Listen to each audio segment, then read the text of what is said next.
Live from Chicago, this is Bruce DuMont with our Beyond the Beltway analysis of national politics, featuring occasional injections of Roman innuendo, all offered up by our panel of political insiders, pundits, power brokers, public servants, professors, and most importantly, plain-speaking Americans from coast to coast. Tonight, featuring commentary by progressive Peter Hanna, conservative Josh Cantrow, progressive David Maciota, and conservative Stephanie Trestle. Our program tonight coming to you from the National Radio Hall of Fame in Chicago, the Paul and Angel Harvey Studios. Nice to have you with us this evening. We have, again, another 2 hours of lots of discussion. In the second hour, primarily talking about politics and what is likely to happen in the Democratic Party and Michael Bloomberg's attempt to become the Democratic nominee for president. But last week, one of the big star makers, one of the big news makers was Bill Barr, the Attorney General of the United States. He engaged in a lengthy interview with ABC. He had lots to say. It dominated news. Let's take a look at some of the things the Attorney General had to say. I'm not going to be bullied or influenced by anybody. If he were to say, go investigate somebody because, and you sense it's because they're a political opponent, then an Attorney General shouldn't carry that out, wouldn't carry that out. I have not discussed the Roger Stone case at the White House. Peter Hanna joins us. He is a professor of law and progressive. You've not been a big fan of the president or the attorney general, but did the attorney, first of all, do you buy that that actually happened? No one's going to deny that. But was that, are they in the cahoots? Are the president and the attorney general in cahoots with this story, do you think? I think Bill Barr is a very intelligent man. I think he doesn't need to be handed a letter or a note from the president asking him to do X, Y, or Z.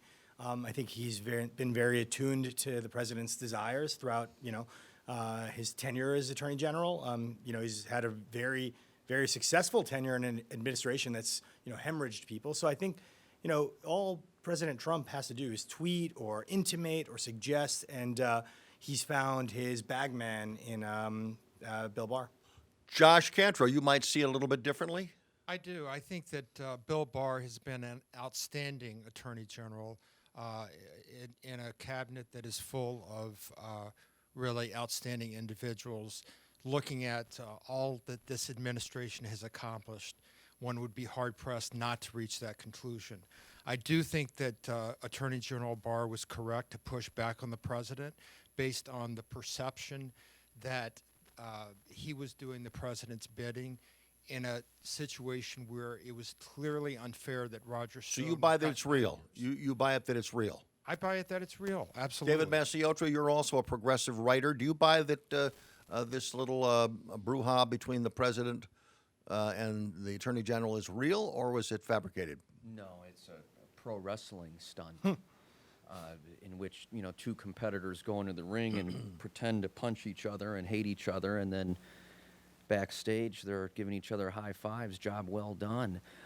Bill Barr has proven himself nothing less than obsequious and sycophantic in his service to President Trump, even when Trump either blurs the line between legality and criminality or just marches right over it, stampedes right over it. So it is only real. Do you think when he says, though, that making my job impossible to do you think that's the words of a sycophant, even if it's a fake thing to say? That's the only possibility for authenticity here, in that one wouldn't want the getaway driver in a bank robbery to stand outside the car with a sign that says "Robber, enter vehicle here." Yeah.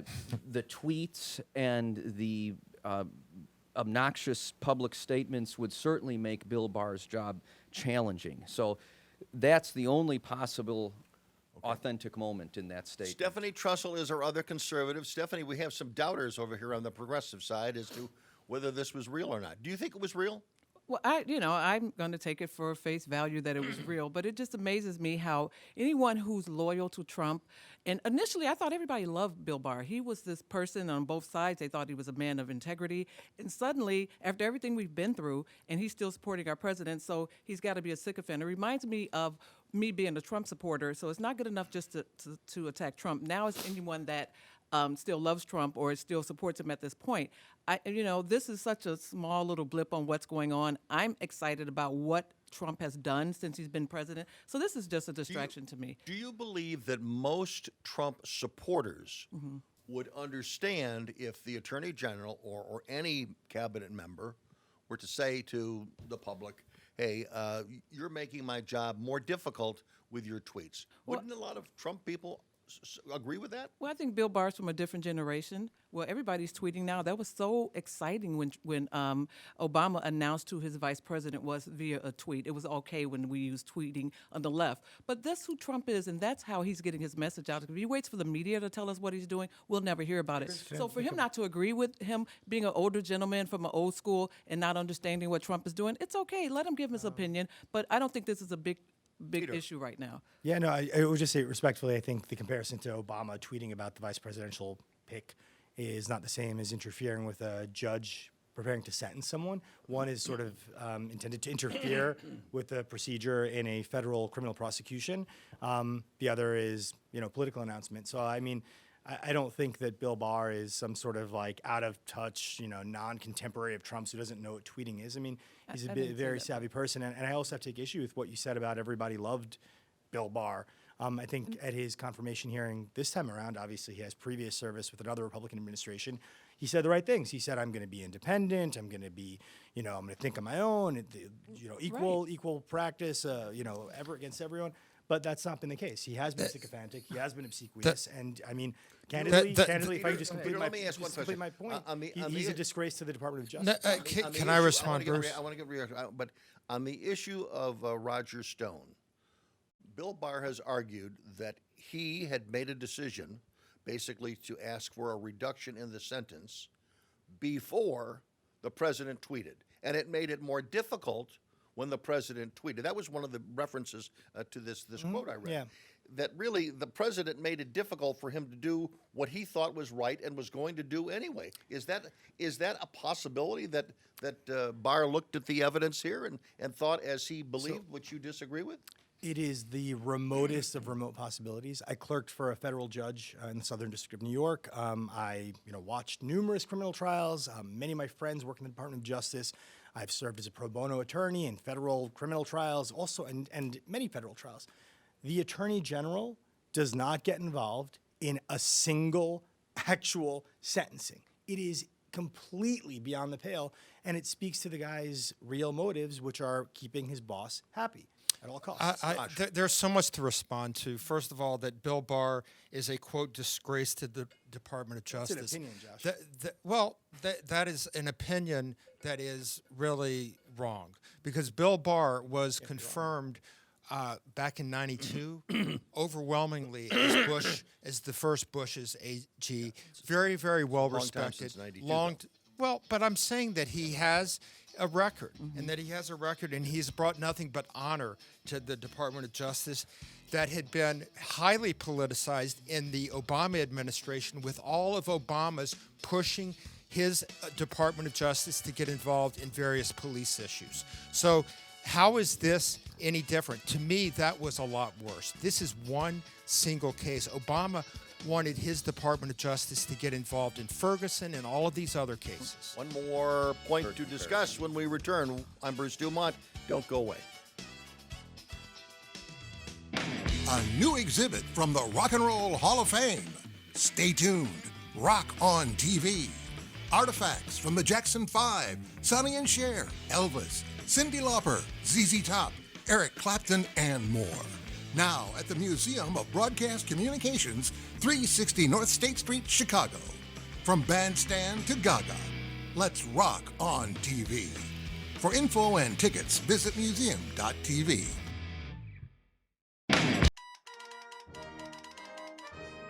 Oh, hello. These days, I'm often quoted as saying, you can't believe everything you read on the internet. People forget that I was the first technology president, using the telegraph, T-mails as I like to call them, to communicate with my generals.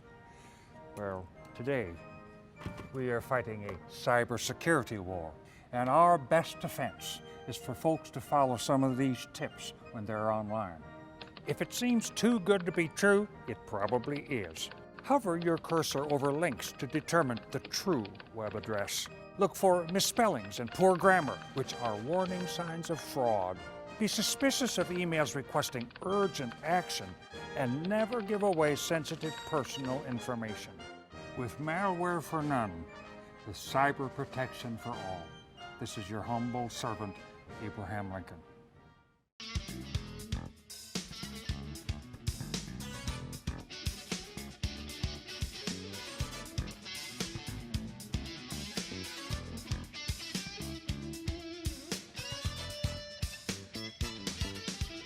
Bruce DuMont back in Chicago. Nice to have you with us this evening. Roger Stone, obviously a lot of Democrats believe that the president and the attorney general are trying to weigh in and reduce Roger Stone's sentence because of the alleged close relationship that he has with the president. David Massiotra, I want to ask you the question. Do you think that Roger Stone would have been indicted had he not been a close friend of the president's? Yes, I do, but I can also intellectually multitask. 7 to 9 years does seem excessive and draconian. However, does everybody agree with that? Peter, do you agree with that? I mean, no, I don't at all. I think that if you look at the sentencing guidelines, I think someone who has, 14 grams of cocaine or crack in their bag could face 20 years. well, that's excessive So, I mean, and draconian too. Yeah, maybe that's a broader conversation. I think the bottom line is what the sentencing guidelines say. That's produced by a totally nonpartisan group. That was my second point. I was going to say Gotta do I that. can object to the sentencing guidelines as they're currently written, broadly. but also view Trump's attempt to interfere with the sentencing and Barr operating at the behest of Trump as quite dangerous and damaging to our system of separation of powers that is meant to protect the integrity of the courts. And to Josh's point before the break, we're constantly seeing these gymnastic maneuvers to compare Trump to Obama in such a way that would make Simone Biles jealous. But Obama's involvement in the Ferguson affair was to ask his Department of Justice to study systemic biases within the police department there and elsewhere. And the conclusion of that study actually affirmed the Ferguson district attorney's or prosecutor's decision not to press charges against Officer Wilson, but found that the police had consistently violated the civil rights of its black residents. It did not get involved in sentencing, and it was not done to protect an ally of the administration. That's a key distinction. What Trump is doing here is protecting a friend and ally, which is a grotesque abuse of power. The Obama administration was attempting to study a pattern of injustice. When he pardons him, what's your reaction going to be to that? Because he has the right to pardon, right? Yes, and I would say if he were to commute the sentence or pardon, that falls within his powers. Stephanie, you have a comment. Well, what he's guilty of with everyone else, anyone who's associated, who's in the Trump camp, they go through a sifting that no other administration, their cabinet members had to go through. He's guilty of just being on Team Trump. And what this message is a warning to anybody who's thinking about joining that team, are your taxes in orders? Everything, every dot, every T crossed, everything dotted. I don't know if I can withstand it. I try to do everything, on the up and up. That's what it's all about, going the Sarah Palin sifting of Trump just himself has that's what it's never about. shown his tax He returns. doesn't have to. Why should he? 'Cause Yeah, but so he's then not how a could you make politician. the point that the Trump administration has gone through a They vetting have. process more rigorous than anyone else? There's Isn't that no a major doubt contradiction? There's no doubt that greater scrutiny is placed on Trump supporters, on Trump potential cabinet officials, Trump judges, whatever it is, because that's just the way it is. How does Andrew McCabe get off for lying to the FBI, non-prosecutorial decision to not even prosecute him when he lied, when the Inspector General found out that he lied? How does the official... Well, can I at least offer an option? Someone in the FBI who was working directly for the Attorney General, they made a decision that, notwithstanding what all the Trump supporters would like, they'd like to see, Andrew McCabe in prison. The Attorney General, I assume, signed off on that decision that they were not going to indict Andrew McCabe. So if you believe them that they're operating under a position of integrity on one point, is this No, not another let me explain that, example Bruce. of integrity, even though politically you may disagree with it? Let me explain that. I don't know that we don't know that the Attorney General got involved in that. What I'm talking about is the bureaucracy. And I was not a deep stater. I mocked people who talked about the deep state, but there is a deep state, and it is the permanent bureaucracy, Republicans and Democrats, who hate this president at all costs. I think Andrew McCabe is actually a Republican, by the way. But in any event, those decisions are made at lower levels. Bill Barr was going to get involved because it's absolutely ridiculous that Roger Stone, who is like 73 years old, is going to serve 7 to 9 years in prison for lying to Congress. That is crazy. Barr was going to get involved. Just so I understand, you believe that Bill Barr would get involved, and justifiably so, in your opinion. Yes. He would get involved with the Roger Stone sentencing and trying to reduce it. Yes. But he wouldn't be involved in the signing off as to whether McCabe was going to be indicted or not? That's going to be at the level At a different level? That's at a Do you agree different with level. that? What's your take just on that particular? I'm sorry, I have to kind of scope out. I mean, it's shocking to me to see this much compassion from conservatives for this 70-year-old criminal with a giant Richard Nixon tattooed on his back. Which is not a, doesn't that's make him law. a criminal. Oh my gosh. You guys got to chill for a second. I didn't Tattoo of say Nixon that perhaps was should against be the law. against the law. It probably should be, but I digress. The point I make is it's just shocking to hear all this compassion. Oh my God, a 7 to 9 year sentence for Roger Stone. Where is this compassion for the tens of thousands or hundreds of thousands of people of color, Black, Latino, Hispanics, Okay. who end up suffering the brunt of these awful sentencing guidelines? Where is the scrutiny This around? president stopped doing that. it. You're He interrupting did me. He's taking care of that. You're First interrupting. step, He first did it. step, He Guys, took second I've chance been act. respectful. He's The all one over that. thing, Peter, if you you're tend to familiar with the talk show, and talk and talk. if you're familiar with the show's format, you'll Okay, go ahead. understand I've that been when on you the show a lot. you have, and when you Yes. talk over me, you antagonize me, and I can't finish my point. Okay, So go I'm gonna ahead, go try ahead. to. You talk I'm so gonna try. much. Josh, please. That's Okay, the go biggest ahead. pot kettle moment I've heard on the show ever. So this compassion seems to be missing for the people who suffer the most as a result of sentencing guidelines. And now we have this president who interferes with an individual's sentence by telegraphing to his stooge, Bill Barr, that he needs to get involved and overthrow these prosecutors. What about I more gotta people get in on involved? this. Stephanie get and in then on David. this. Stephanie and then David. And that's what I love. Don't say black and brown people. There's two different issues, and I hate they're trying people of color. We're two different issues. But when you're talking about criminal justice, and what did you listen to the State of the Union speech? This president is getting it done. You can placate and promise them. They've been promising that for decades. They're going to take care of us. Trump comes along. He's getting people out of jail that were over sentenced. Second Chance Act, First Step Act. Don't tell me. He's about getting it done. And you can pretend that this isn't happening. As a woman, a black woman who grew up on the west side of Chicago, you're going to tell me about sentencing and being poor. No, you're not going to come. No. You can he be a black is getting woman it who grew up done. on the west side of Chicago. I'm Just saying, good immigrant for who you, grew up but in you Brooklyn. don't placate, Good for you that's then. when they start Miss. trying to divide us into these Stephanie, categories. Trump is doing a lot for I'm black not- Americans, for all Americans. I'm not dividing anything in categories. I'm You just could look saying. at the So numbers. I have You compassion. could look at the numbers yourself. Wait, don't talk over You me. could look at the But when you numbers. said compassion for Republicans, like you can be a compassionate Republican. That's why I'm pro-life, and that's why I defend everybody. We're very compassionate. Yeah, you misquoted me, and that's not what I Period. said. I didn't say You said compassionate some compassion Republicans. from I Republicans. said David it's Ma- shocking. David No. okay. I said she misspoke. Democrats who would You kill, said- who targets black babies in the Stephanie, womb. you said Folks, that's not what I said. I said Peter, it's shocking to me to Peter, see all this don't be compassion shocked. I have a lot of compassion. for Roger Peter, Stone. Peter, That is Peter. Go ahead. sickening. Wait a second. Okay. Let's. We all right, can't folks, interrupt him, but he can folks, interrupt us. I know. I That's responded okay. to That's you. okay. That's I okay. responded to you. That's okay. Let's remember something, okay? I'm a white guy who grew up in the suburbs. Can I- Well, we won't hold that against you. Right, please Okay. don't. Okay, yes, actually, you speak for a lot of people listening to this Yeah. program.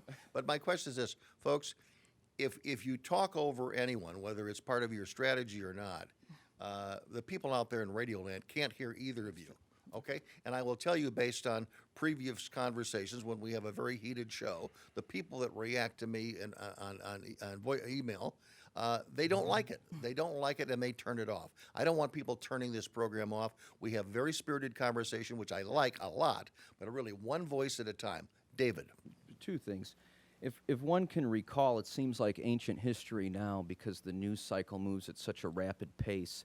When Bill Clinton met with Loretta Lynch on the tarmac of the airport, the entire world had to stop because of the impropriety of it. No one even knows what happened in that conversation. There's deniability. I didn't think he should have had that meeting, but he did.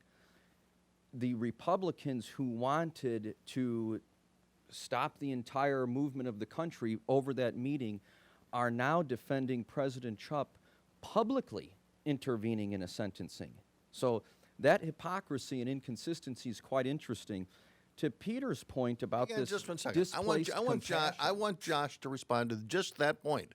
What do you think? Does David have a point here that there's a disconnect?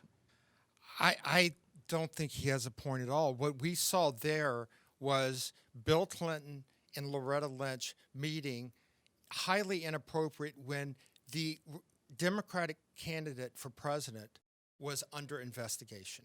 That is a lot different than a bit player like Roger Stone, who, the Democrats want to make into this highly important interference Trump with figure. the legal system. So there's That's interrupting the there. point. So there's interrupting there. But what I'm saying is that it's two different things. Roger Stone is just not that big of a deal.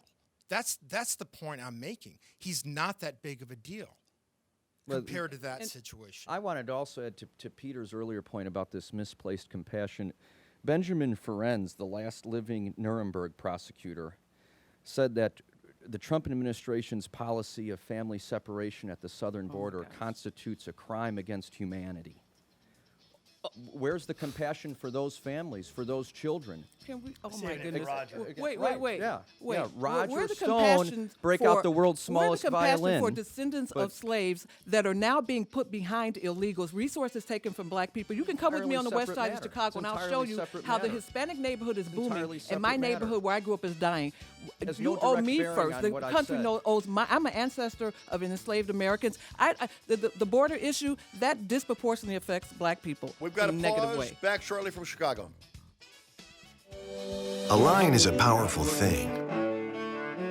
It connects the global economy to your living room. Cleaner air to stronger markets. Factory floors to less crowded roads. Today's progress to tomorrow's promise. Norfolk Southern. One line, infinite possibilities. Flintstones, meet the Flintstones. They're the modern Stoic family. From the town of Trestle. Meet George Jetson. His boy Elroy. With instant acceleration, electric cars are more fun to drive and more affordable than ever. Electric cars are here. Plug in to the present. The economy is not working for everybody, especially those in jobs where unscrupulous businesses keep wages lower by hiring millions of illegal workers. Those businesses could use the government's E-Verify system to prevent illegal hiring, but they refuse. What's best for the country? Let businesses continue to hire illegal workers or require E-Verify, raise wages, and recruit left-behind Americans? See what voters want at everifyworks.com. Paid for by Numbers USA, because numbers count.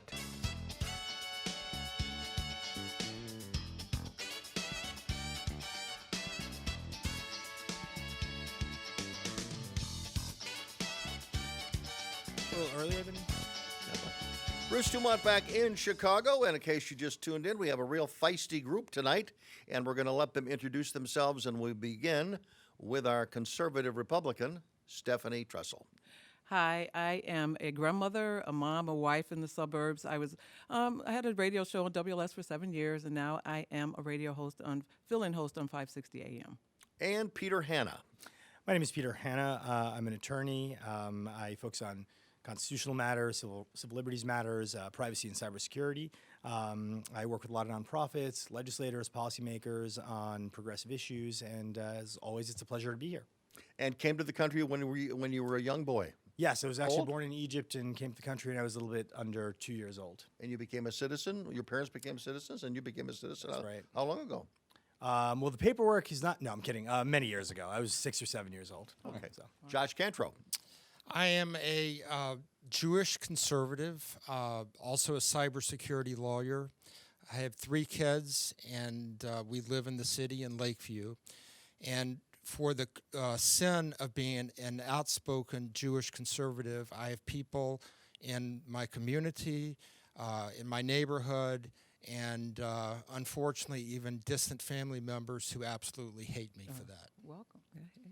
Will it be difficult for you, given all that the president has done in reaching out to the state of Israel, and you've been a defender of his positions for the last couple of years on this program, how difficult is your life going to be if Michael Bloomberg emerges as the Democratic nominee for president?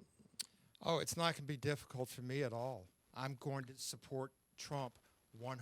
How about your friends? And I was a never Trumper as well. Oh, okay. So Converted. yes, my friends who are Trump supporters, they're going to support Trump. And there's a lot of support for Trump in the Jewish community. It's quiet. But those quiet Trump supporters look to me. I have 300,000 followers on social media. They look to me. I write, I speak out, I come on this show, I do other shows. I appreciate the opportunity, Bruce, you've given me to come on this show because there are so many quiet Trump supporters out there in the Jewish community. Okay. David Maciotto joins us as well. David? Yes, pleasure to be here.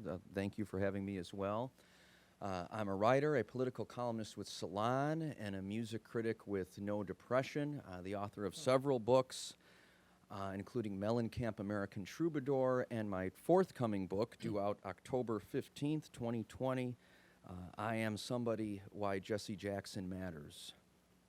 Great. We will look forward to having you on to talk about that book. I hope so. Thank you. One of the other big issues was that the president decided that he was going to get rid of people who he doesn't like, and he marched them out of the White House. He had every right to do it, right, Josh? Absolutely. Did he do it at the right time? No, he should have done it a long time ago.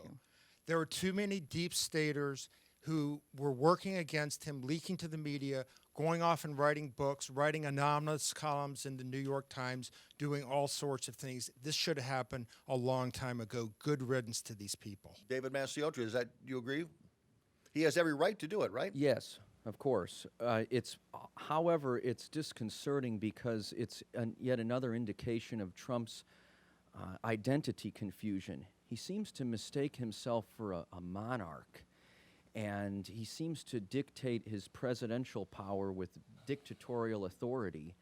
And the majority of his supporters seem to affirm him in that assertion, and it's dangerous and worrisome. Why is it dangerous if he fires someone that he doesn't trust, Peter? I think kind of something even the folks on the other side here conceded, sometimes the appearance can be problematic. That's, ostensibly why Bill Barr went on TV to diffuse the appearance of impropriety. And I think it's dangerous when, we've seen in the Trump cycle, he does something really terrible and awful. He gets away with it, and then he doubles down. So I think this is the beginning of Trump doubling, tripling, quadrupling down on behavior that is completely, very dangerous and sort of erodes public trust. Does it, Stephanie? Well, I assume you have nothing. Let me ask you this: do you think that marching him out of the White House the way he marched him out was that necessary? Well, it's kind of like, to me, he had to. I'm fine with that. You have to understand, he was an outsider, never been a politician. He doesn't know how it works, and so he had a little bit of trying to learn the lay of the land. And as you said, Josh, there are never Trumpers that are after him, the Democrats that are after him, the media that is after him. Now that he's kind of got a feel of what's going on, he had to let people know. No more of the leaks, no more of this, not being loyal to this president. And I don't have a problem with him marching them out. He had to show everybody an example. This is what we're expecting now. You need to be on Team Trump, or just you got to go. And everybody, he has the right to do that. Yeah, absolutely. I mean, look, the leaking, the undermining, all of the people working against him, that's got to go. And despite all of that, look at what this administration has accomplished. It is incredible. It is. Let's go to Bonnie in Crown Point, Indiana. You're on the air. Oh, hello, guys. Hello. I was really annoyed before the last section, the last break. Yes. The last thing that David referred to was separating the children at the border, and I am so lucky. I have a job where I can listen to these hearings on my phone while I'm working, and as I'm, every one of these ICE people and Homeland Security and all that, they've been hauled up before Congress for numerous hearings. And constantly, the reasoning they give, and there is reasoning, the reasoning they give is that, first of all, they might not be able to prove that the child and the adult are actually related. Mm-hmm. The child could have been rented to the parents. There's no documentation. Maybe the adult that's with that claims to be the parent has warrants for rape and stuff. So there are reasons that those children were separated. And if these parents really cared, they wouldn't put these children in this position. So, don't go into that area. And now you're talking about, you're talking about what the president has the right to do and what he doesn't.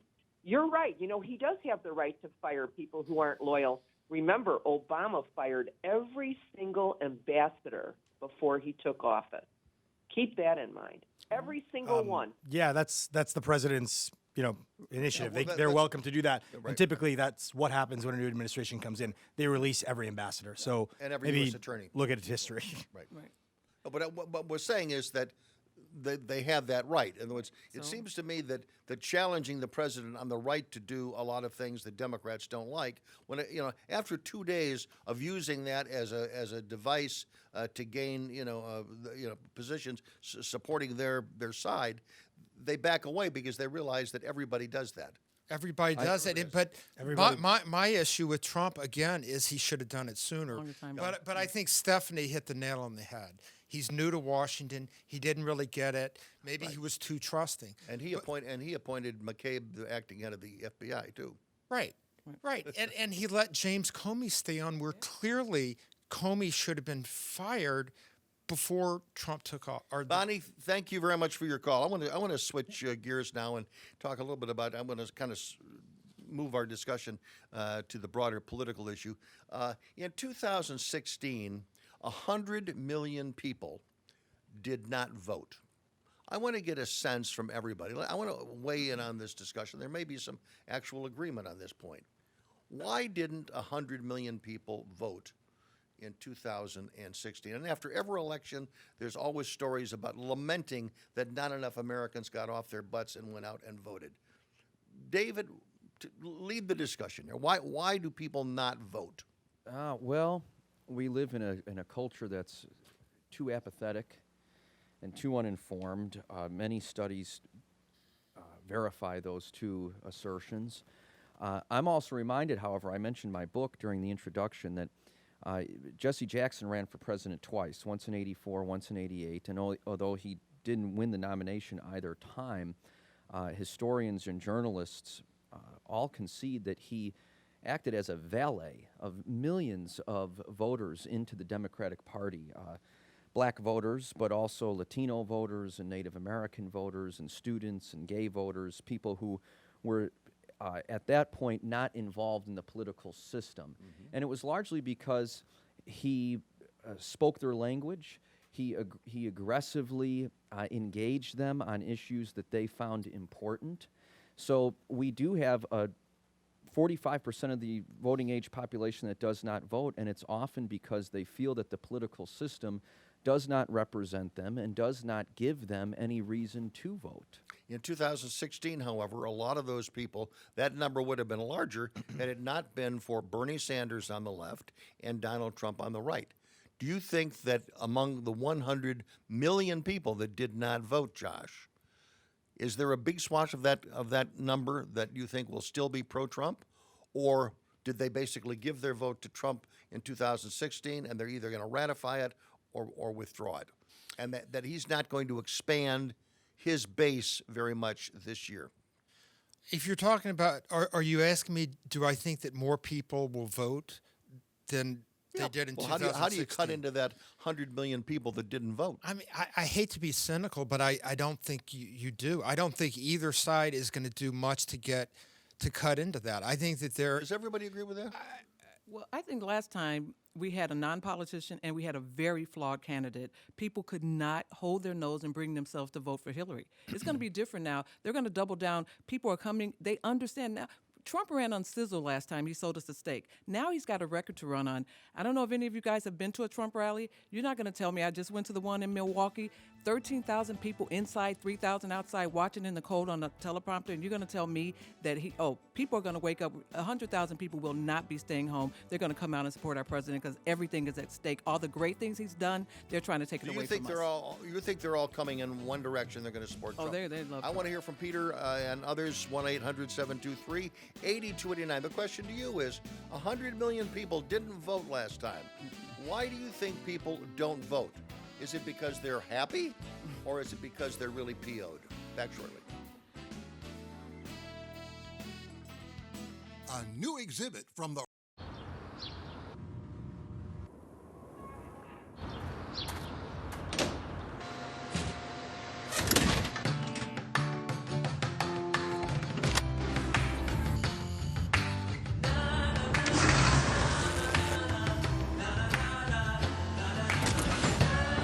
When CSX moves forward,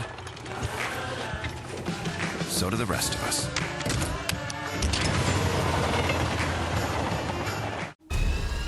Dallas, St. Louis, Nashville, Tuscaloosa. All major cities to feel the destruction caused by a direct hit from a tornado. Is Chicago next? It's not a question of if, but when, and the clock is ticking.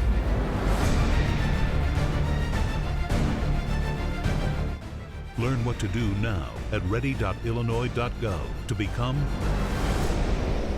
tornado ready.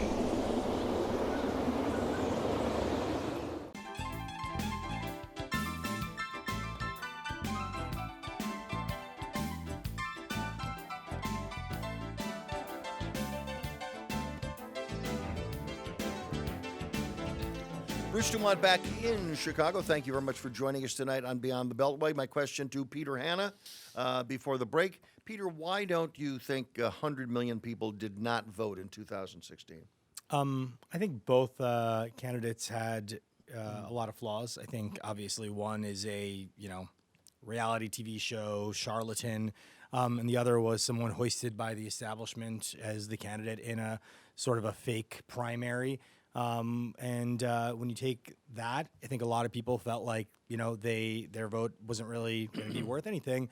And then you add on top of that this notion of power complacency, right? The Democrats had the White House for 8 years, they felt comfortable with it. And some thought that, what's the worst that could happen? And now obviously we're seeing that, your vote matters, like voting has consequences. So, I think we will have a record turnout in 2020. All right.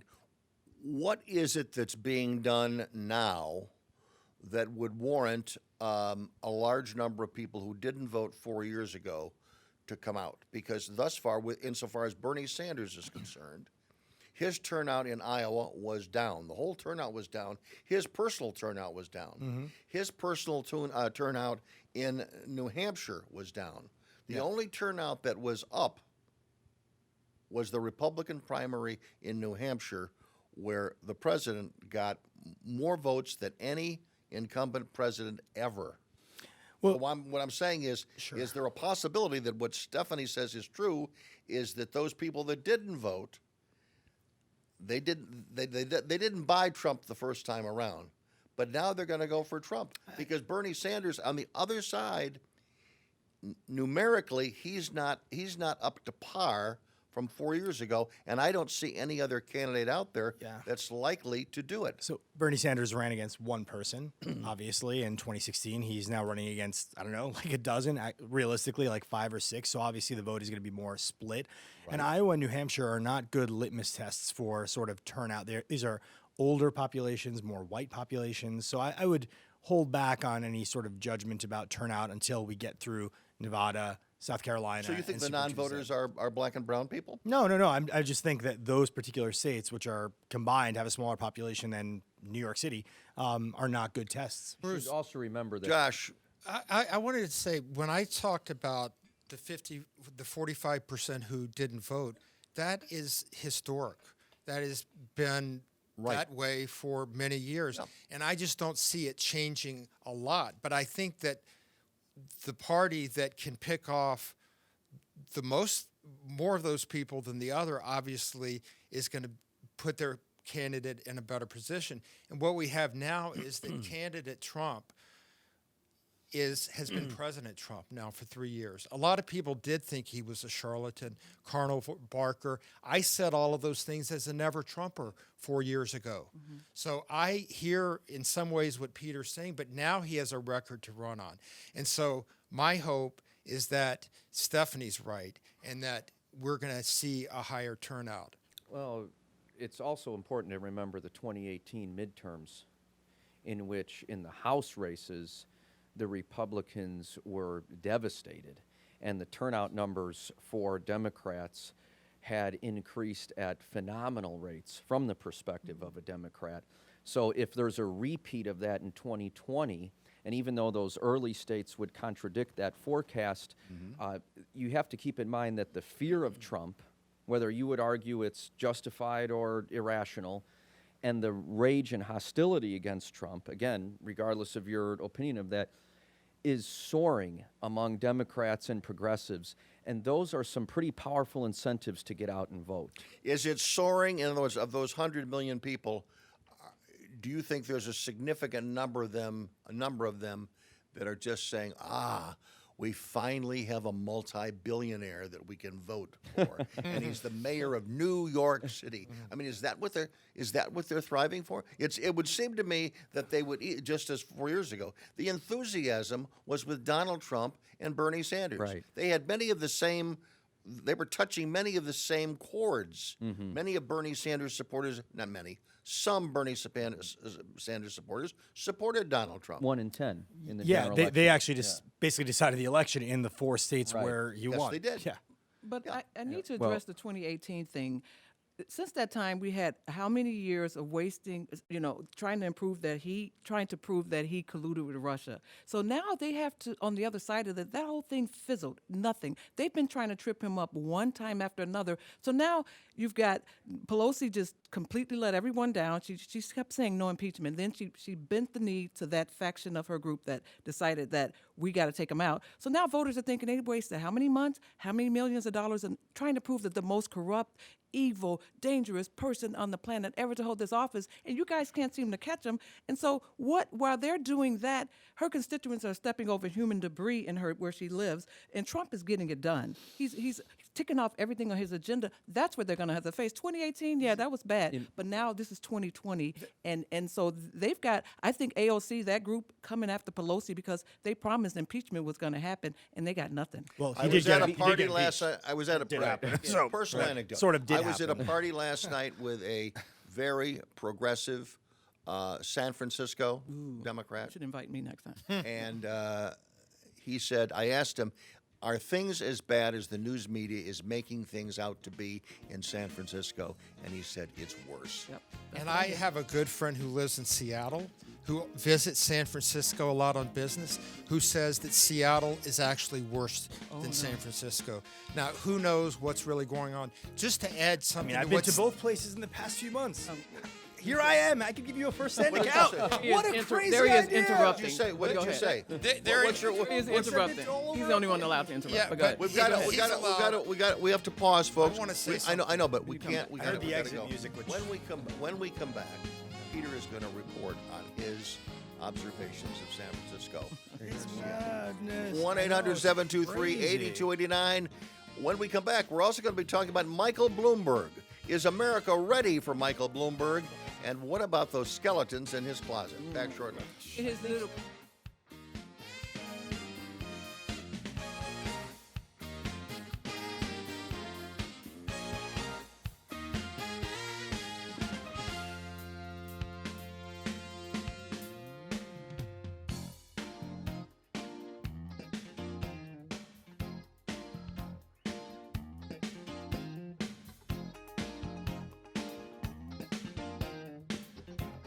Welcome to the world, 2116. You can fly across town in minutes, or across the globe in under an hour. Whole communities are living on Mars, and solar satellites provide Earth with unlimited clean power. In less than a century, Boeing took the world from seaplanes to space planes, across the universe and beyond. And if you thought that was amazing, you just wait.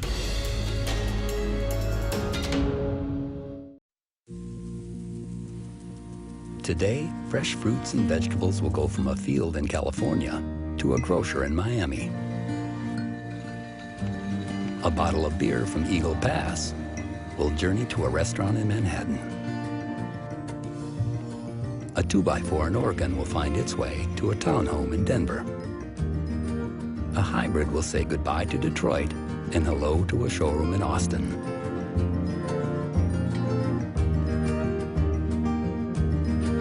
While a steel beam will leave a mill in Illinois for a high-rise in Phoenix. And a flat screen in China will head to an electronics store in Memphis.